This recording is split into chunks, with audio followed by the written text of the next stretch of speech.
नमस्ते दोस्तों। Crypto currency की दुनिया में आजकल सबसे बड़ा बदलाव क्या हो रहा है वो है डिसेंट्रलाइज्ड क्रिप्टो करेंसी जैसे डेक्स कहते हैं। भारत में जहां क्रिप्टो को लेकर कई रूल और रेगुलेशन को लेकर बहुत सारे प्रश्न, लेकिन आपके लिए जो है डेक्स जो है एक ऐसा विकल्प लेकर आया है जहां पे आप लोग जो है डेक्स के जरिए बिना किसी मध्यस्थ के डायरेक्ट ब्लॉकचेन पर ट्रेड कर सकते हो। मतलब यदि आप लोग जो है डिसेंट्रलाइज्ड क्रिप्टो करेंसी में ट्रेड करते हो तो आपको जो है बिना किसी बीच के पार्टी के डायरेक्ट आप ब्लॉकचेन पर ट्रेड कर पाओगे।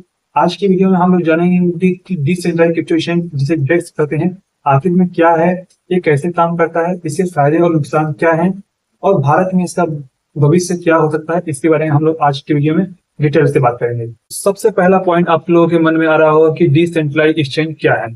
तो देखो, डिसेंट्रलाइज्ड एक्सचेंज आपको समझने से पहले आपको जो है सेंट्रलाइज्ड एक्सचेंज के बारे में जानना जरूरी है। तो देखो, सेंट्रलाइज्ड एक्सचेंज जैसे हो गया ओजीएक्स हो गया, कॉइनबेस हो गया, बाइनेंस है, ये सब जो है सेंट्रलाइज्ड एक्सचेंज है। इनमें आप लोगों को जो है ट्रेड करने के लिए केवाईसी करना जरूरी होता है। और साथ ही साथ यदि आप लोग जो है इन्हें जो है निवेश करते हो, मान लो आप लोगों ने कोई भी कॉइन बाई कर रखा है, आपने पैसा रखा है, तो आखिर आपका पैसा तो कंपनी के पास है। जैसे ओजीएस में रखे तो ओजीएस की कंपनी के पास है, कॉइन डीसीएस में रखे तो कॉइन डीसीएस की कंपनी के पास है, बाइनेंस में रखे हो तो बाइनेंस के पास है। मतलब आखिर में आपका पैसा तो कंपनी के पास है। मतलब जो है यदि जो है कंपनी पर कोई पाबंदी लगती है, यानी जो है कंपनी का जो है अकाउंट यदि फ्रीज हो जाता है तो आपका पैसा भी अटक सकता है। लेकिन जो है डिसेंट्रलाइज्ड एक्सचेंज में जो है ऐसा नहीं होता है, क्योंकि जो है डिसेंट्रलाइज्ड एक्सचेंज में जो है कोई बीच की पार्टी नहीं होती है। डिसेंट्रलाइज्ड एक्सचेंज में जो ट्रेड होता है ब्लॉकचेन पर स्मार्ट कॉन्ट्रैक्ट के जरिए होता है। आपका पैसा आपके निजी वॉलेट जैसे हो गया ट्रस्ट वॉलेट, मेटावर्स वॉलेट में जो है सुरक्षित रहता है। यहाँ पे आपको जो है तीसरी पार्टी की कोई जरूरत नहीं पड़ती है। आप लोग जो है डायरेक्ट अपने पैसे को किसी भी एक्सचेंज में विड्रॉ कर सकते हो या किसी भी दूसरे कॉइन में कन्वर्ट करना चाहते हो तो डायरेक्ट आप लोग जो है वहीं से ब्लॉकचेन के जरिए करा सकते हो। डिसेंट्रलाइज्ड एक्सचेंज जैसे हो गया यूनिसेफ हो गया, पेनकेसेफ हो गया, सुसीसेफ जो होगा, ये सब जो है डिसेंट्रलाइज्ड एक्सचेंज है। मान लो आप लोगों का पैसा आपके पास जो है इथेरियम, वो भी ट्रस्ट वॉलेट। अब यहाँ पे ट्रस्ट वॉलेट में आपको इथेरियम, आपके पास इथेरियम है तो आपको चाहिए यूएसडी, आपको जो है इथेरियम को यूएसडी में कन्वर्ट करना है। तो इसके लिए आप लोगों को, जो लोग भी ट्रस्ट वॉलेट यूज करते होंगे उनको पता होगा कि ट्रस्ट वॉलेट में एक ब्राउज फीचर मिलता है। ब्राउज फीचर पर जैसे आप जो है क्लिक करोगे तो आपको जो है यूनिसेफ, पेनकेसेफ या सुसीसेफ का ऑप्शन आएगा। मतलब जो है ये सब डिसेंट्रलाइज्ड एक्सचेंज पर ऑप्शन आएगा। मान लो आप लोगों ने सेलेक्ट किया यूनिसेफ, ठीक है, जैसे आप लोगों ने यूनिसेफ से सेलेक्ट कर लिया, फिर आपको जो है टोकन चुनना है, आप लोगों को जो है इथेरियम चुनना है, फिर आपको जो है डॉलर चुनना है, फिर डायरेक्ट आपका पैसा जो है इथेरियम से डॉलर के अंदर जो है कन्वर्ट हो जाएगा। ठीक है, ना कोई केवाईसी और ना ही कोई आपको इंतजार, डायरेक्ट आपका पैसा जो है इथेरियम से डॉलर में कन्वर्ट हो जाएगा। आपको किसी भी मतलब मध्यस्थ की, मतलब बीच के पार्टी की आपको जो है जरूरत नहीं है। अब आप लोगों के मन में आ रहा हो कि आखिर ये मध्यस्थ होता क्या है। तो मध्यस्थ का उदाहरण आप लोग इस तरीके से समझ लीजिए। मान लो सेंट्रलाइज्ड एक्सचेंज को आप लोग इस तरीके से समझ लीजिए। मान लो आप लोग मार्केट में गए हो सब्जी खरीदने के लिए। अब यहाँ पे सब्जी खरीदने के लिए आपको पता होगा कि किसान और ग्राहक के बीच में जो है एक थोक व्यापारी होता है। ठीक है, तो यहाँ पे थोक व्यापारी जो होता है वो यहाँ पे प्राइस को तय करता है, कमीशन लेता है। ठीक है, और जो भी पैसा आता है अपने पास रहता है।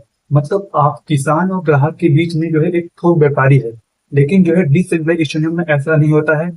इसमें आप लोग जो है डायरेक्ट सब्जी जो है किसान से खरीद रहे हो। यहाँ पर आपको कोई अतिरिक्त कमीशन नहीं देना होगा, कोई रोक टोक नहीं, नियंत्रण पूरी तरीके से आपके हाथ में है।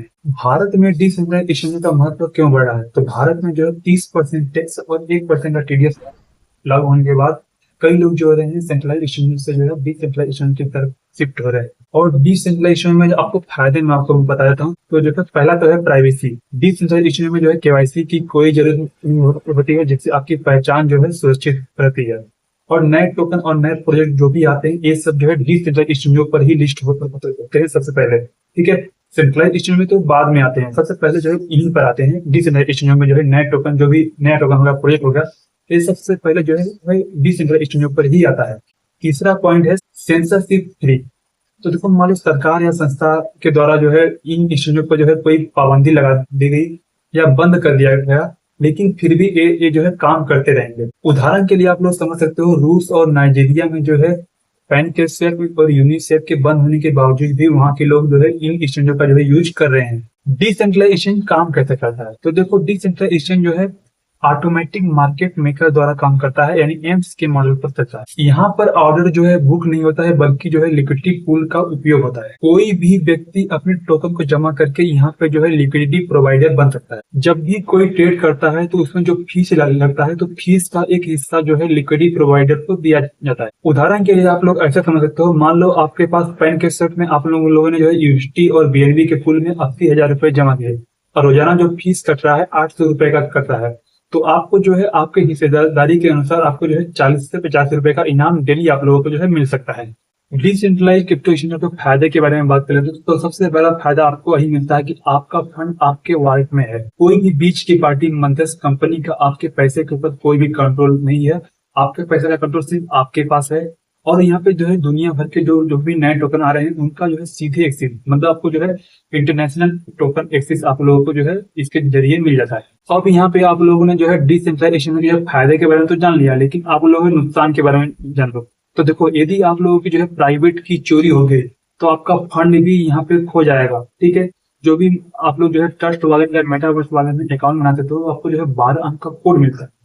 यदि वो कोड चोरी हो गया तो आपका जो भी उसमें फंड है, आपका कोई भी वॉलेट लॉगिन करके आपका फंड को मतलब अपने अकाउंट में ले सकता है। ठीक है, तो प्राइवेट की चोरी होने पर आपका फंड भी खो सकता है। दूसरा कारण है स्कैम टोकन और फिशिंग साइट का खतरा। तीसरा, जो भी नए लोग हैं उनको जो है समझने के लिए कुछ वक्त लगेगा, टाइम लगेगा, क्योंकि जो है डिसेंट्रलाइजेशन को जो है समझने के लिए आपको जो है एक प्रॉपर गाइडेंस की जरूरत होती है। थोड़ा सा जटिल इंटरफेस है, इसलिए जो है नए यूजर के लिए समझने के लिए थोड़ा वक्त लग सकता है। भारत में डिसेंट्रलाइजेशन का भविष्य, तो फिलहाल में जो है भारत में जो है डिसेंट्रलाइजेशन को लेकर कोई भी नियम या कानून नहीं है, लेकिन जो है पॉलीगन मैट्रिक जैसे भारतीय ब्लॉकचेन प्रोजेक्ट पर जो है कई डिसेंट्रलाइजेशन पहले से ही काम कर रहे हैं।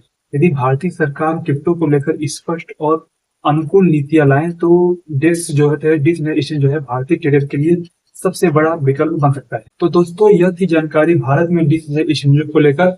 यदि आप लोगों को वीडियो पसंद आया तो वीडियो को लाइक कीजिए, चैनल को सब्सक्राइब कीजिए और वीडियो को शेयर कीजिए और कमेंट में अपनी राय जरूर बताइए। हम लोग मिलते हैं नए वीडियो में।